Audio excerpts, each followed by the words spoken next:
Google news initiative மற்றும் FICCI இணைந்து புனேவில் நடத்திய பிராந்திய மொழி செய்தி நிறுவனங்கள் டிஜிட்டல் தொழில்நுட்பத்தில் எதிர்கொள்ளும் சவால்கள் குறித்த அமர்வில் நியூஸ்7 தமிழ் பொறுப்பாசிரியர் சுகிதா சாரங்கராஜ் பங்கேற்று பேசினார். கூகுள் நியூஸ் இனிஷியேட்டிவ் நடத்திய இந்தியன் லாங்குவேஜஸ் புரோகிராம் பயிற்சிக்கு இந்தியா முழுவதிலும் இருந்து 600க்கும் மேற்பட்ட செய்தி நிறுவனங்களில் இருந்து விண்ணப்பங்கள் பெறப்பட்டன. இதில் முதற்கட்ட பயிற்சிக்கு 323 செய்தி நிறுவனங்கள் தேர்வு செய்யப்பட்டன. தொடர்ந்து நடைபெற்ற 2ஆம் கட்ட பயிற்சி மற்றும் செயலி உருவாக்கத்திற்கு 100 செய்தி நிறுவனங்கள் தேர்வு செய்யப்பட்டன. பின்னர் 3ஆம் கட்டத்தில் பிராந்திய மொழி செய்தி நிறுவனங்களின் டிஜிட்டல் உட்கட்டமைப்பை மேம்படுத்த நிதி உதவி வழங்கப்பட்டது.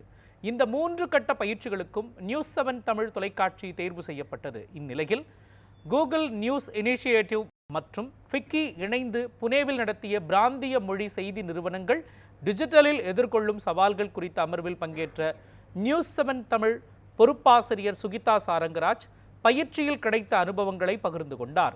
இந்நிகழ்ச்சியில் கூகுள் இந்தியா செய்திப்பிரிவு திட்ட மேலாளர் Shweta Susan Ilyas, Google India செய்திப்பிரிவு ஒருங்கிணைப்பு மேலாளர் அபிஷேக் மாத்தூர் மற்றும் மீடியாலஜி சாஃப்ட்வேர் நிர்வாக மேலாண் இயக்குனர் மனிஷ் திங்கிரா ஆகியோர் கலந்து கொண்டு தகவல் தொழில்நுட்பத்தில் பிராந்திய மொழிகளின் முக்கியத்துவத்தையும் செய்தி நிறுவனங்கள் தங்களது சொந்த மொழியிலேயே தொழில்நுட்பத்தில் வளர்வதன் முக்கியத்துவத்தையும் எடுத்துரைத்தனர்.